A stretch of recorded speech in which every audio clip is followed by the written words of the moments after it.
1, 2, 3.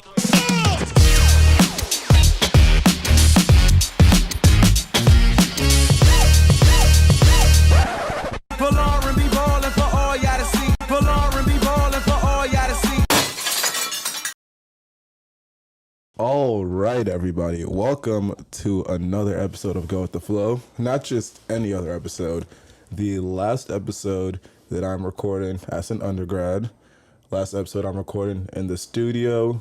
And not the last episode ever of Go With The Flow, which I'll get into in a little bit because everyone keeps asking me, am I going to stop the podcast? And the answer is no.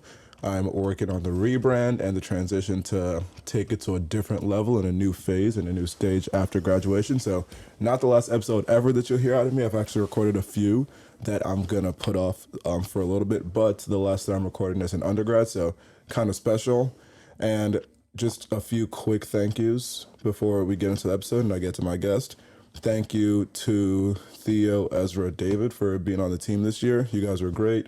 It was cool having a team. When I started this podcast, I didn't think that it would get to the point where people would be voluntarily taking the time out of their already busy Princeton schedules to help me work on this. So that was something that was really special to me. Thank you to especially the first board of the 145th board of the Daily Prince, the ones who invited me on to be a part. Isabel Rodriguez, Emma Treadway, that whole board, they were all great. And thank you to anyone who's ever listened. Thank you to everyone who's ever come on. Thank you to everyone who hasn't listened yet, but you will eventually listen because it'll become that big and you'll just have to. So it's been a fun ride. I'm very glad that I started this. There is no reason to not do all the different things that you want to do. And this has been a cool little success story for me.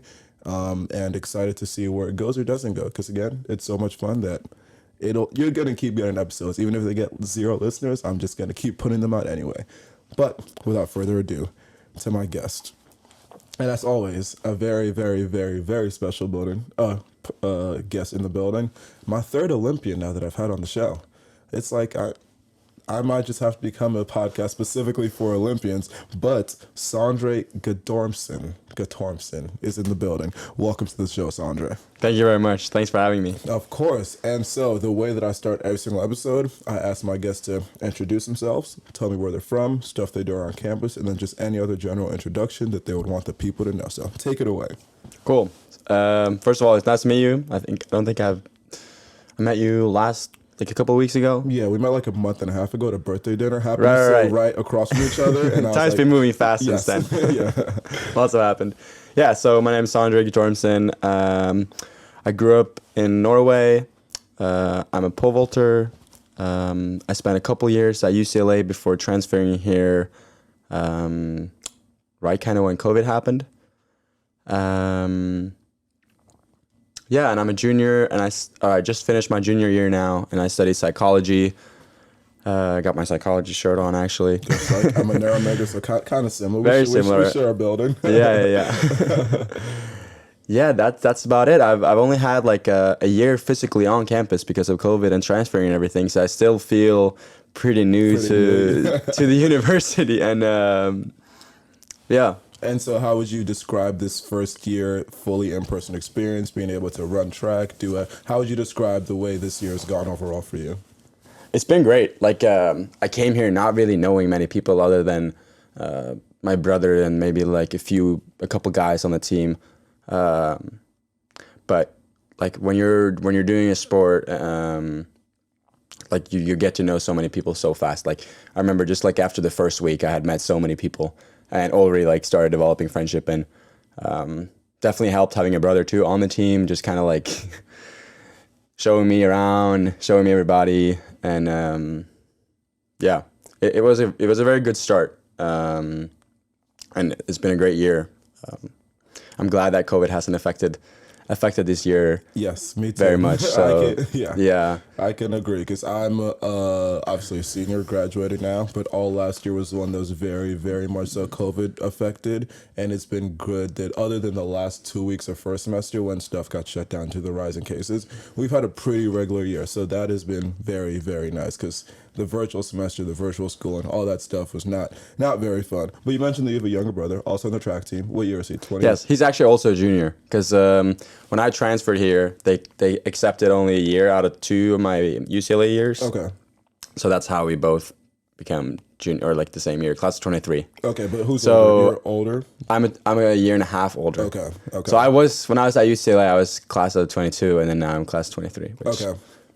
yeah, feels a little weird, but And so when I was reaching out to you to get on the podcast, you said that you were in, or you didn't say. I was just looking on your Instagram. That's where I did most of my research. You were in Norway as of like very, very recently.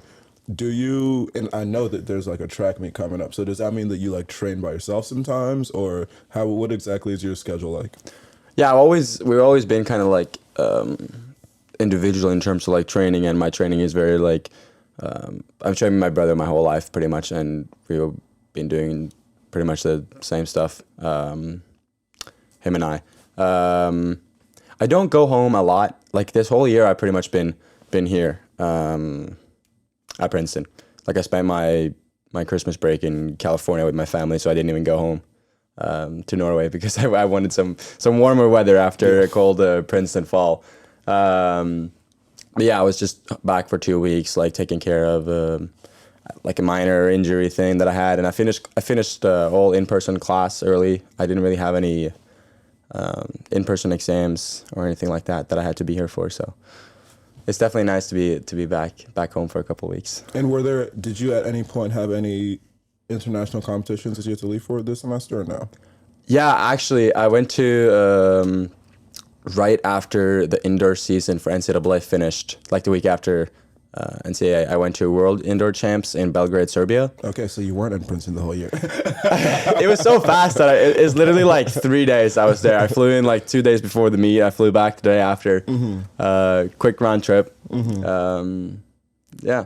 Okay, and just again, something that you just said. You mentioned, this is a perfect transition to one of the first questions that I had for you. You said that you went to California for the warm weather over winter break and to be with your family. And so that was my very first question for you, because I didn't even know that you went to UCLA. Again, I was doing my deep dive research. Why exactly did you decide that you wanted to leave the warm weather of California, UCLA, Los Angeles, all that fun stuff, to come to cold Princeton, hard academic Princeton? Because you're a world-class pole vaulter. I don't know if you necessarily needed this institution. So why exactly did you decide that you wanted to come over and join us on the East Coast? It's a good question. I've asked myself that many times this winter when we've been being hit with cold weather and snow and everything like that. And when I was writing my JP and stuff like that we don't have at UCLA. And wait till you get to the thesis, and then you'll really wish that you might not have come. Yeah. You know what?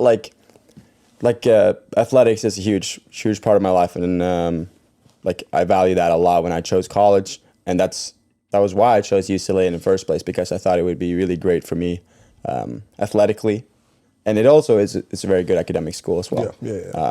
So I was definitely valuing that as well when I chose school, but the athletics wasn't really what I thought it was supposed to be. So it kind of worked like the first year, and then the second year I was like, I had to like try to see if there's anywhere I can go that would be better. Just like with coaching and the team and everything, it wasn't the perfect fit. Like I loved living in Los Angeles, and Westwood is a great place, and UCLA is a great school. Like everything like that is great. But athletic was just so important to me that I had to kind of try to look elsewhere. And pole vault is such like a specific sport. Like, yes, there are track teams that are better than both UCLA and Princeton, like overall. But when you're looking at pole vault specifically, which I have to do, obviously, it's not as easy like to just look up like a good school. But Simon, my brother, who's also class of 23, he's a year and a half younger, he was already here and he loved it and he liked the coaches, and I trust him very much when it comes to things like this. So I didn't even know it was possible to transfer to Princeton. I still didn't even know when I was applying, because they hadn't had many like athletic transfers before. So they kind of had to like make up their rule to figure out if it was like legal and possible or not. But yeah, I applied and I got in, and I've loved it ever since. And although I have to write a thesis, a JP, take one more year of school, I don't think I'll ever regret it. And Yeah. Love that. I'm glad that the decision worked out for you. And again, I asked that question jokingly. Obviously, it's Princeton. It's a school that a lot of people all over the world want to go to. So yeah, it makes sense. Although I don't know if I would leave warm weather for cold weather in Princeton, but yeah. And I mean, I won't. I mean, track is like I can't do it forever. So like I'm gonna have to do something after, anyways. And that so degree like will be helpful. when I was looking at schools apart from UCLA, it wasn't like I didn't want to like sacrifice the good UCLA academics. Yeah. And UCLA is already like so good. So to find a place where they had both of those things, academics and athletics, very, very high quality. Yeah. There's not many options to choose from. So Princeton was like the perfect fit. And now we have to be doing so well in athletics, like our entire team. We got 5th indoors. We ranked pretty good outdoors. We're the best Ivy League school probably ever right now. And yeah. Love that. Okay, and now rewinding it all the way back, because I think we skipped over this. I skipped over this. You're a pole vaulter, and that is a very niche sport, I would say. It's not something that a lot of kids is like probably their first option of when they decide they want to do track. I did track. I don't even think we had a pole vault team. I did 55 hurdles, 100, and high jump. Yeah, pole vault wasn't available. How did you get into pole vault? So I started, like in Europe, it's more like you start doing track and you do track and field from like kind of a younger age, and you do like literally they'll put you into all the events. Yeah. So I live about 100 meters from the track where they have like all the equipment and everything like that. So I started like just going out there with my dad and my brother, just doing pretty much like every track event, and I joined the club there. And then pretty early on, my dad would like, we had like a pole. They like the club had a pole or a couple poles. So he did it when he was young, but he didn't really have a coach. So he's like, I really liked it myself. So I think my sons would like it too. So we like tried it a few times. Didn't really like. I kept doing all the other events for a very long time, but I kind of just got better and better at pole vaulting. And when you get good at something, you start liking it too. And I think it was because I always had like good coordination. I wasn't like the biggest or strongest child.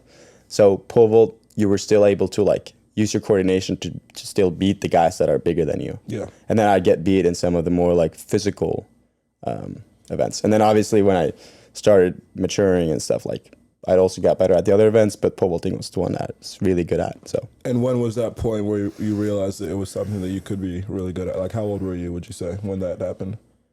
I'd say around like 16, 17-year-olds. 17 probably. It was when I like first time I think I broke like any like national like age group record.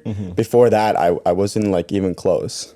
But like when I was 17, it's the first time I like broke any like national record. I mean, Norway's a small country, so it's not like a huge achievement still. But it was like I qualified for like the European Youth Championships and stuff like that. I actually got a under 18 European champs medal, bronze medal. So I guess that was when I like, okay, I'm kind of decent at this thing.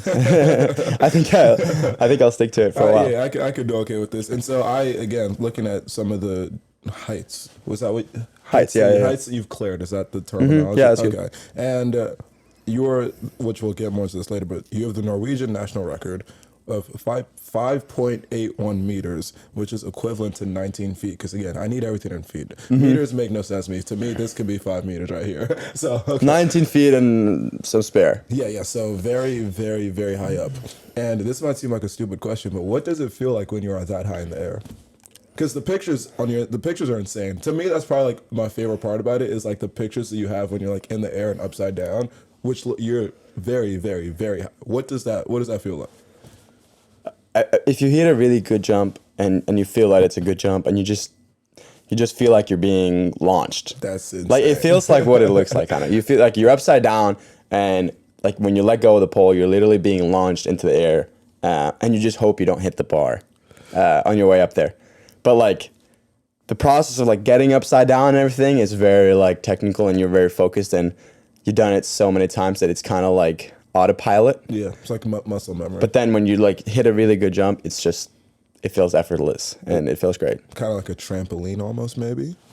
A little bit. Okay. But it's like even more powerful than like the shot you get of like being flinged off the stick. Okay, and as you just said, you are very high, you're being flung up in the air.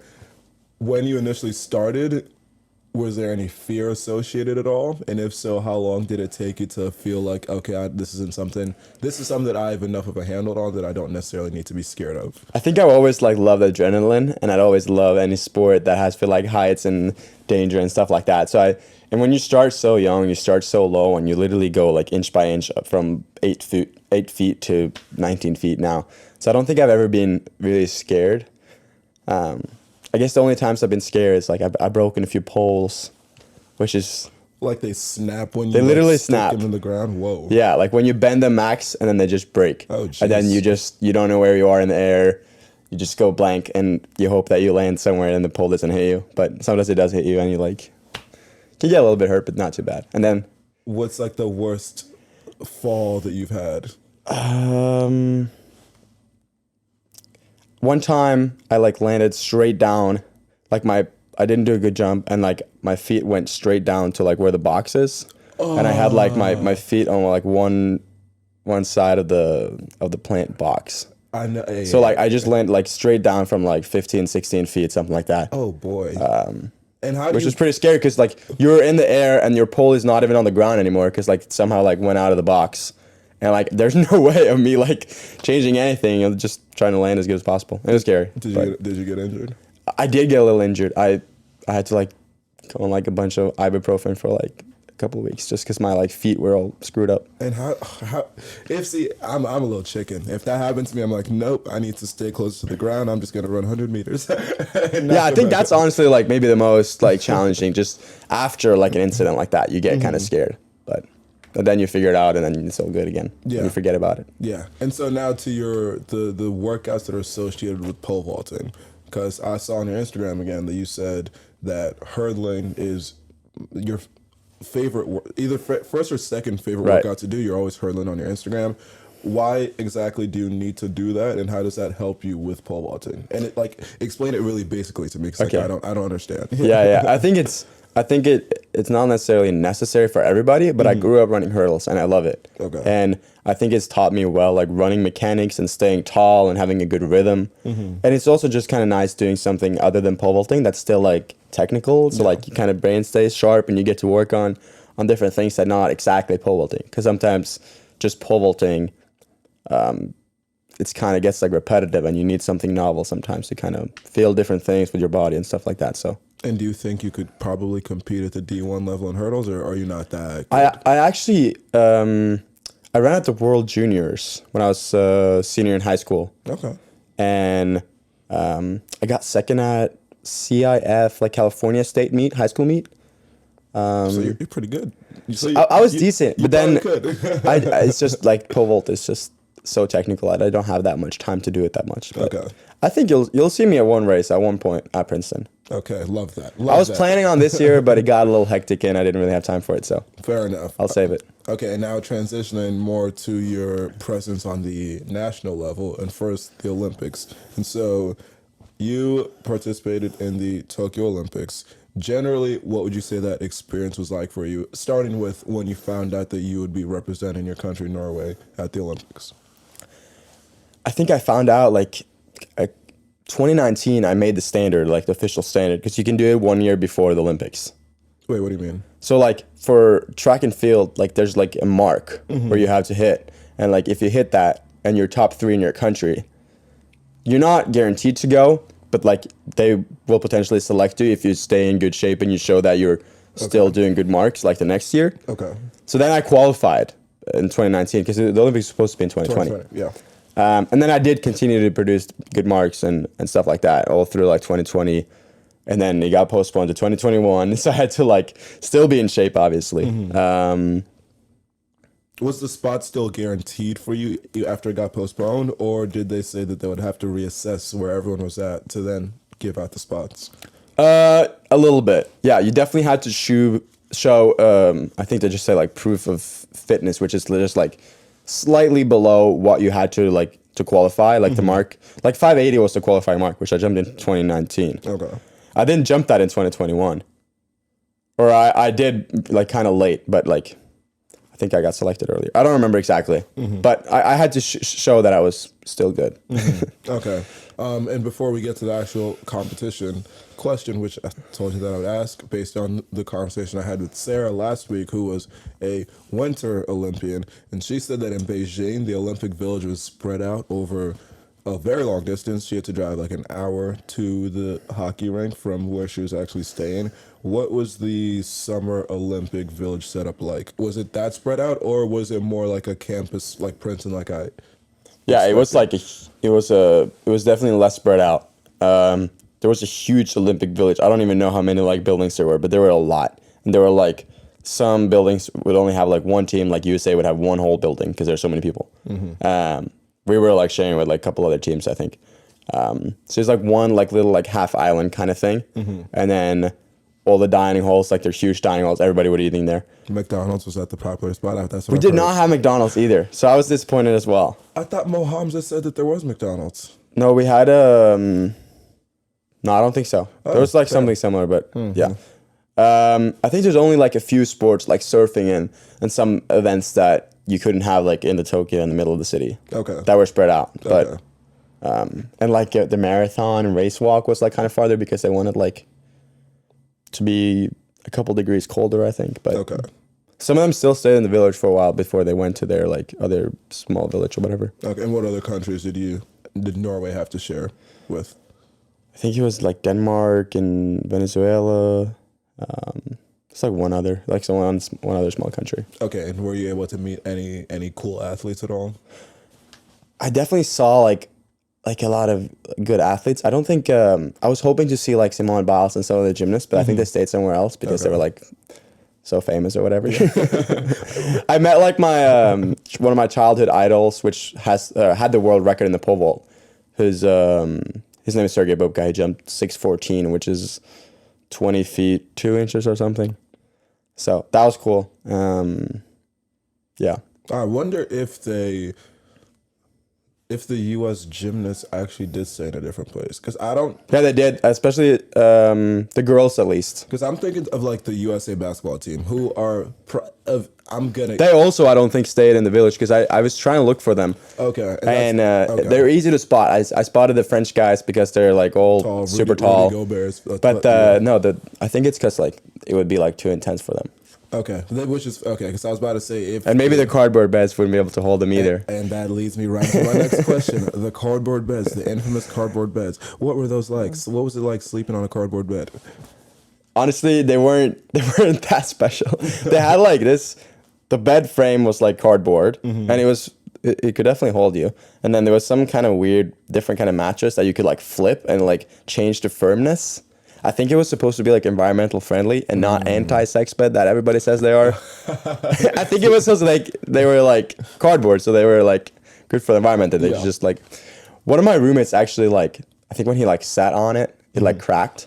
So like they had to come like change one of the pieces because they weren't like that stable, I guess. Yeah. I thought they could hold pretty much. Like I slept fine. But. Okay, and again, I don't think it makes sense for them to have been anti-sex because, like I said when Mo was on here, if the 3 gymnasts probably weigh the same as one like wrestler or something. So yeah, I don't think that doesn't make sense. I don't think they could take that amount of things into consideration for making it anti-sex specifically. But I digress. And so to your actual performance, you hurt your quad. I did. When did that happen? Was that like first jump? Like how soon did that happen? I made the first height, which was 550, so it's 18 feet. And then I started to feel a little sore, but like when you're in the Olympics, you don't really like think of anything because it's like you just go and you can't like do anything about it. And then on my first attempt at 18.5 or 18.6 or whatever it was, I felt a sharp pain and I was like, oh no, that's it. And I guess I had like one little bit of a hope that it would be fine. And then I tried like walking back and I'm like, nope. Because I had the same injury like maybe like 5 months earlier. I was like, damn, this feels so similar. And like, yeah, that was. And what is going through your mind when in this moment that you've been waiting for your whole life? It was really like, it was definitely very frustrating and annoying because like it's the freaking Olympic Games and it only happens once every 4th year. Yeah. And I was in the best shape of my life. I just had like a really good training camp in south of Japan where I would jump really good heights that would have made me like at least make the final and maybe like top 6 in the final or something like that. Yeah, and it's unfortunately sometimes these like muscle injuries happen when you're in really good shape because you're able to like perform even like you're even more explosive, even faster than normal, and then things like this can happen. So it was very unfortunate, but I try to stay positive and be like, you know what, there's only 3 years to the next one. I'm still only 22 years old. You're a young guy. Yeah, still one of the youngest guy in the field, and I hope to compete at the 24, the 28, maybe in the 32, you know? Yeah. And it's just one of those things where I don't know how closely you follow basketball. Do you follow basketball at all? Not really. Oh, not really. Yeah, that's fair. And so, for example, there's this guy, Joel Embiid, who is probably going to be second in the MVP race. He's had a phenomenal season. It's in the playoffs, and in the last game of the first round, he got hurt, and so he's missing this round, and his team's about to go out. And so it's like, again, every player is working the entire season for the playoffs, and he got there, he got hurt. There's this other guy, Gary Payton on the Warriors, also got hurt yesterday. It's like, you just wish sports could be injury-free and everyone could just have their best go at it all the time. But again, it's just one of those things that life just keeps throwing you whatever random curveballs, and you just have to figure out a way to deal with them. I think it makes the successes like even more rewarding. Yes, for sure. When you had to like do all this rehab, go through all this like training to actually like just be able to jump, and then when you like actually perform a really successful, or not just jump but anything, any sport. Yeah.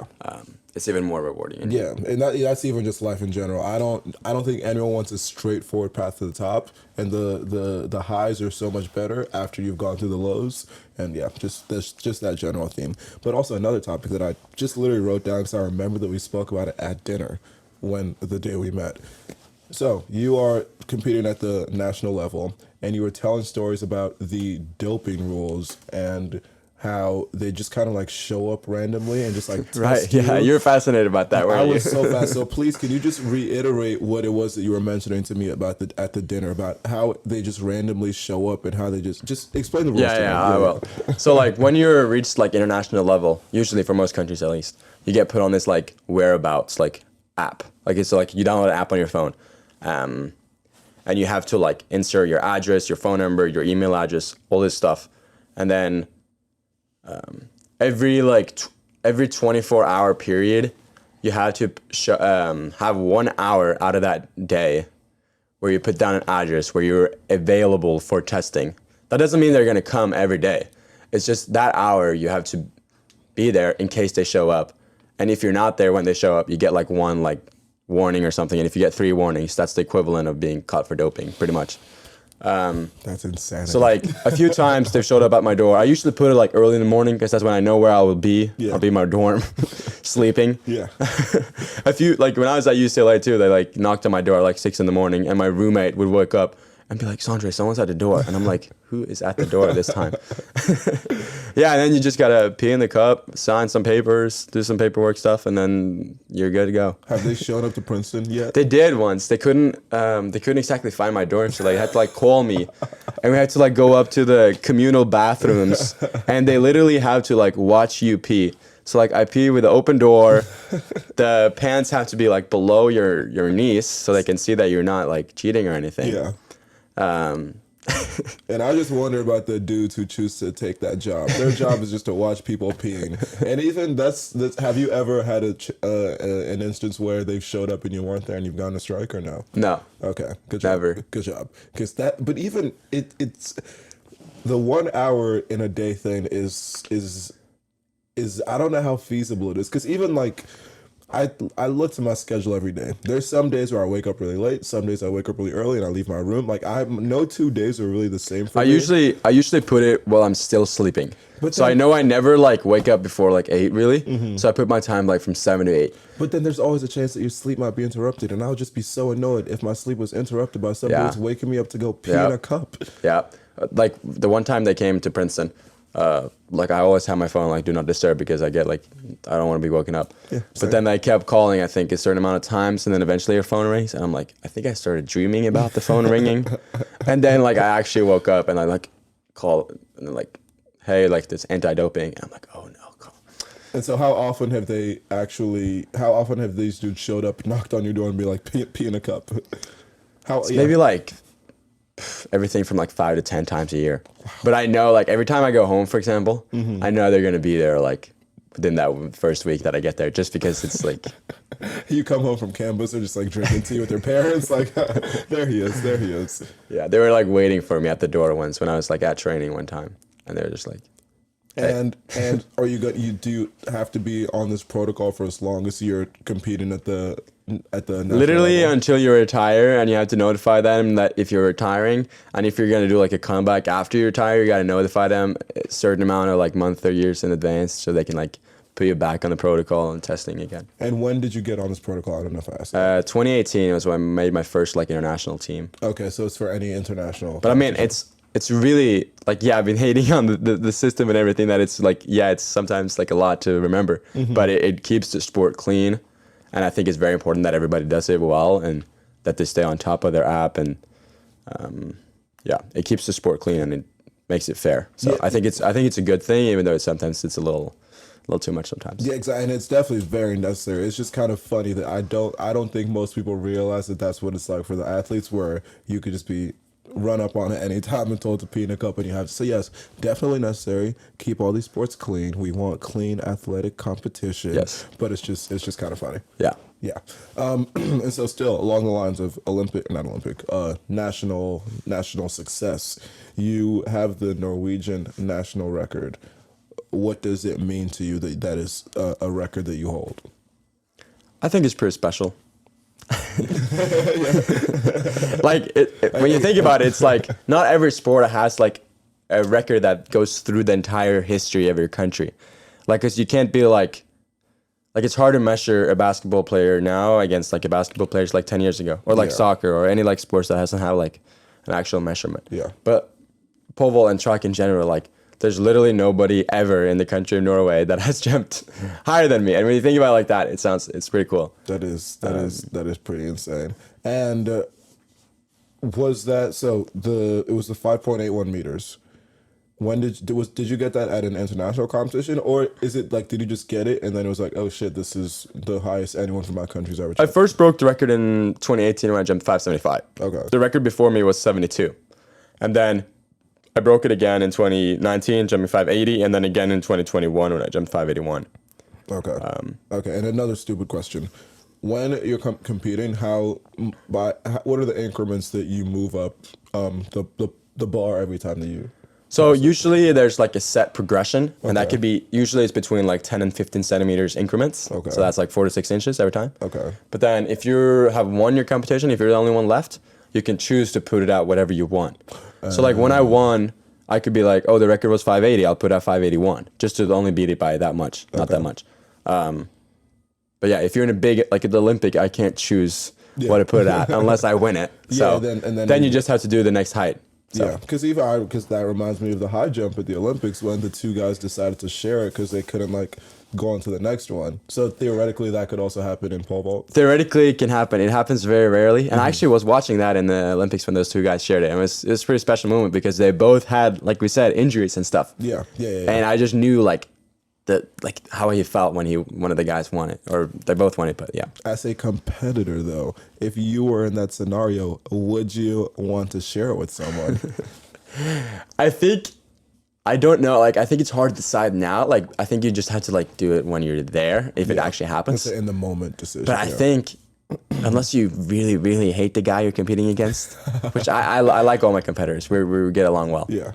Most of them at least. Names. I think you'd be like, nobody's gonna remember in 50 years if you shared it or not. Like, you're still Olympic champ. True. You're gonna walk around saying you're an Olympic gold medalist. Like, you're both really, really good. Yes, and they're both gonna promote themselves as Olympic gold medalists, which they are. They're not gonna say that they shared it with everyone. So exactly. But yeah, the competitive aspect of it, it's a little weird that they can be two champions. But yeah, because I saw a lot of people hating on that. They were like, it's the Olympics, there's supposed to be one champion. How can you have two gold medalists? But at the end of the day, kind of like we just said, honestly, at this point, I bet most people already forgot that people shared the gold medal.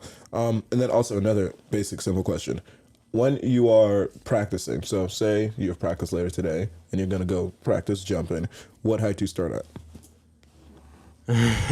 we usually actually jump with like bungee sometimes in practice. Bungees? Just because like if you don't necessarily hit the right jump, it will. What's a bungee? Like a like a band, like a soft band that like if you hit, like you can literally pull it all the way down and it won't fall down and it will just go back up. Okay. But sometimes we jump with a bar, sometimes we jump with a bungee.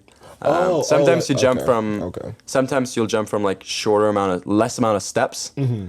So yeah, less speed, but then you can go more often because you don't get as fatigued like running so much to work on technique, and then you don't jump as high. Okay.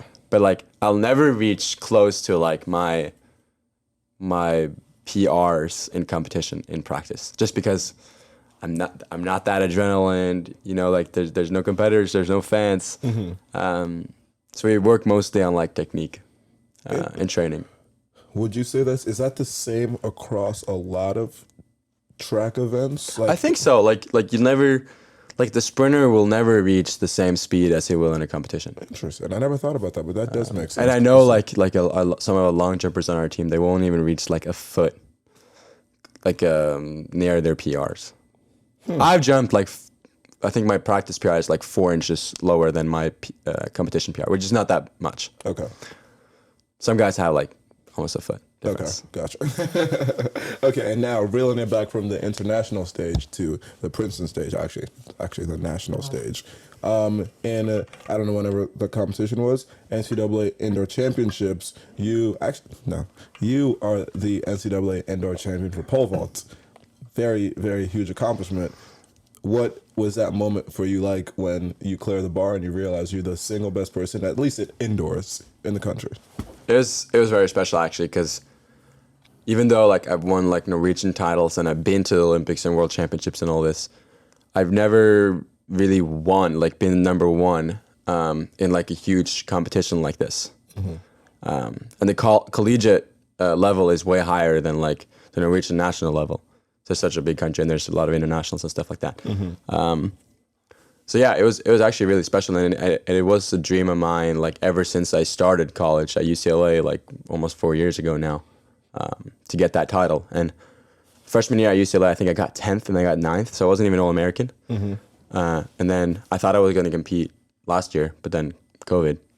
And then this year finally, and that's with the Princeton jersey, yeah, I was able to win, and it was very special. And now I just want to see how many more I can win. Yeah, exactly. And I would imagine that's another one of those things where it's like, because you lost a season last year, after you switch teams, after just the whole journey, it makes it that much sweeter to be top in the country. Yeah, it was very emotional actually, and it was also great having Simon there with me, and he was actually like helping me like in field, like kind of coaching me on from the field a little bit.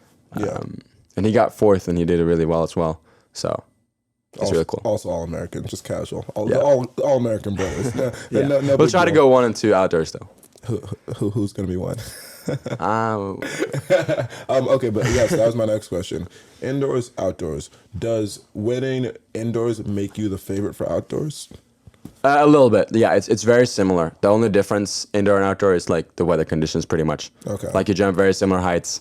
The same guys are good. Like it's really no difference. It's just indoor, you have a roof and you're in a facility and there's no weather. Outdoor, there's more things that can happen, throw you off a little bit, you know? Okay. But yeah, it does make you the favorite, but like, I mean, things can change and people can improve when they get outdoors and stuff like that. Exactly. Nothing is predictable. So it's not like you're resting on your laurels. Like, no. Just because I want indoors, I'm going to go in outdoors. So yeah, that definitely makes a lot of sense. And so even just more generally in the UCLA to Princeton switch, how much different is the level of competition from what you faced at UCLA versus now? I think in terms of like the meets that we go to, like for Princeton, maybe the level is slightly lower. Just because the Ivy League, it's really like, it really depends on the conference to conference. I still won Pac-12s, which is what I competed for at UCLA. Yeah. And I have won Ivy League championships. But I wouldn't say it's too big of a difference, the level of competition. Okay. And then you still go to those, I mean, you still go to NCAA and everybody will be there. So yeah, sure. And do you have the UCLA record also? I do actually. So you got that your freshman year? I did. Love that. I love that. You came, got your record, got the school record, and then you left. You should just do that. 4 different schools in 4 years. Just get 4 records. We'll see if I still want to do school after I've written my thesis and everything. Maybe I'll do one more school. Who knows? As someone who just finished their thesis 2 weeks ago, I can guarantee you're not going to want to do more school after. It is not a very pleasurable experience. And this is me speaking for myself only, because some people surprisingly like it. But again, that's one of those things where it's like, I'm glad that there's people who enjoy things like academia, because I'm not going to go into it. But we still need professors. We need people carrying forward all the academic knowledge. It won't be me. Yeah, I think it won't be me either. Oh, actually, so fast forward to graduation from Princeton. Do you see yourself going full time into track, or what exactly will post grad look like for you? Yeah, so I definitely want to do track and field for like another 10, 13, 14 years, something like that. Mm-hmm. We'll see how long my body is in one piece with injuries and stuff like that. Yeah. But what I'll do while I train professionally, I haven't fully decided yet. And I don't even know where in the world I'll be, if I'll go back to Norway, if I'll go somewhere else, or if I'll maybe we'll train at some university in the US or something like that. I haven't fully decided yet, and I'll probably have to like start figuring out that like in the next year or so. And do most professional pole vaulters have part-time jobs, or does it sustain you? Yeah, track and field is not the most well-earning sport like basketball and so. Like you pretty much have to be top 10, top 5 even to make a decent earning. And I mean, even right now, I got 8th at the indoor world champs. But I think if I get even a little bit better, maybe get a medal from Europeans or World Championships, I'll be able to at least be able to afford living for a few years. And then, I will have to get a job at one point. But then again, at the end of the day, the Princeton degree will not hurt in your search. Right, and exactly. being a world-class athlete will also not hurt in your search for a job. But okay, we are right about 41 minutes. Just before we get to the final segments of the show, that's actually crazy. The last time I'm gonna do Tiger Confessions at least, and I was supposed to prep my 5 songs, but I didn't, and I said I'll do that on the last episode. But I guess people will have to keep listening to it after. Just very generally back to like the school student mindset. Where are you at with? You just said you turned in your JP. Are you done with finals, or are you still? I actually don't have any any more finals. I had mostly papers that was turned in by Dean State a few days ago. So you're done. I'm done. Love that for you. Congratulations. Just more track now. We have another 1 month of NCAA track, so we got to stay there for a while. Another. When is outdoor NCAA? It's like June 8th or something. That is ridiculous. Yeah. That is absurd. Because, I mean, even, I guess for right now, as a junior, it doesn't matter that much. But even no, because my internship last year started June 6th. I know this year, especially, we have like Beach Week next week, which I'm guessing the track people can go to. So it's just like missing out on the like regular college student stuff. But, again, you're competing for something that means more than just going to drink on a beach somewhere. You sacrifice a little bit, but you also, the things you gain are also a lot. So. Exactly. So everyone, yes. But okay, I think it is now time to transition into the music identity segment. Cool. And so please whip out the songs. The first one I wrote was "Know Yourself" by Drake. Love that. Why? I need explanations behind them. I need explanation behind all of them. It doesn't have to be like the most profound thing, but just like a sentence or two. I think it's just like just working on excellence and just becoming the best version of yourself. Love that. Song number 2. "Don't Stop Believing" by Journey. Great song. I think that kind of speaks for itself. Yeah. "Hey Brother" by Avicii. Screaming Scandinavian guy, and just like the family thing. Like I've always been very close with my brother and sisters, and I want what's best for them, and I'd cheer for them forever. Love that. "Good Old Days" by Macklemore. Good. I just found that song like literally 2 weeks ago, and it is very much so a like nostalgic type song where like I'm in my last few weeks of college and I've been listening to that song so much. And Just like it gets me in my feels. yeah, And I'm just like trying to make the best of the days that we have, and like appreciating like, yeah, maybe you're not so excited when you're sitting there writing your thesis, but I think we got to realize that maybe these are the good old days. They are the good like old when we get in like 10 years from now, these were the good old days, you know? You know, it's insane. I wrote just one last quick thing. I wrote there's like a class herald speech that you can submit to. It's a speech that you could like give at class day, and mine didn't get selected. But in it, I put there's this line from The Office where the guy Andy Bernard goes, "I wish there was a way to recognize that you were in the good old days before you've actually left them." And I was like, I hope that we realize we are in the good old days. So Yes. 1000% agree. And actually, quick side note, I think I'm gonna record that speech and just put it out anyway, and that'll be like a short final version of the podcast. But sorry, back to you. And then the last one was just Young Forever by JC, because I always want to have that like young mindset and the always curious, always willing to learn new stuff, always being open-minded, and yeah, always being young even though you grow old eventually. I think that might be the first time that I've known all 5 songs. I might be wrong, but I think that might be the first time. So Cool. love that. Similar music interests. Awesome. Okay, and now to the final, last ever Tiger confession segment. That's crazy. Been doing this for a long time. I haven't gone on there in a while, so I haven't seen what people have been writing. But It's you're not missing much. It's kind of a cesspool of just like sadness and negativity. But first one, it says, I know Princeton kids seemingly like to whine about the quality of teaching in some classes, but remember, professors are not here to teach and babysit you. They're here to do research. Princeton is a research university. Now just work harder and get good. Sick and tired of hearing all this whining. What are your thoughts on that? I think I do agree. Interesting. Okay. A little bit. Like, it is a research institution, and we have to. Yes, maybe not all the professors are good, but I've had pretty good experiences so far. So I wouldn't say it's like that for everybody. But yeah, a lot of professors are here, and what they care about is their own research and not teaching people. Yes. And I agree and I disagree with this post. I don't think it's fair to just be like, sit down, work harder, and get good, because although it is a research university and they are here to do their own research, if you get assigned a class, it is still your job to teach the class and to still do a good job of being an instructor at the class. And it's not fair to say that the students, if you're not doing a good job of teaching, should just be able to figure it out all by themselves. Although we are all very resourceful individuals, so people usually are able to do that. Yeah. But I will say, there are some professors who, they might be Nobel laureate, they might be whatever. It doesn't necessarily mean they're a good teacher. And so it might be harder to learn in their classes. That is very true. I don't think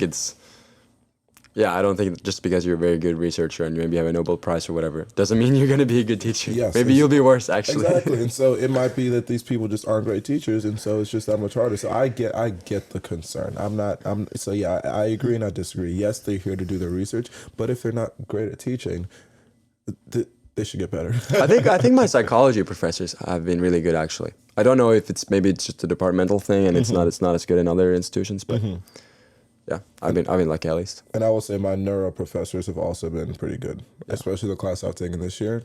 Very, very pleased as someone who wasn't the biggest pro neuroscience person beforehand. And then second one, might be hard to think of a response on the spot, but it says, what's a misconception that you had as a kid that you learned was wrong way too late? Oh, that's hard on the spot. That is hard on the spot. I haven't even thought of an answer too, so I'm trying to think of my answer right now also. Misconception that you had as a kid that you learned was wrong way too late. And for everyone thinking, try to come up with your own answer. Or for everyone listening, this is. Were there any good answers to this one or no? Actually, I should have looked at the answers. I mean, it's Princeton. There's probably some very smart kids there just answering good. I should have looked at the answers, yes. I would, maybe that. Maybe it's like, I don't know if it's a misconception, but like when you're, just like we talked about, like valuing our days right now. Maybe not just like trying to, like I think a lot of the times when we were in high school, we were like, oh, I just want to go to college. And when we were like in elementary school, we were like, oh, I want to go to high school.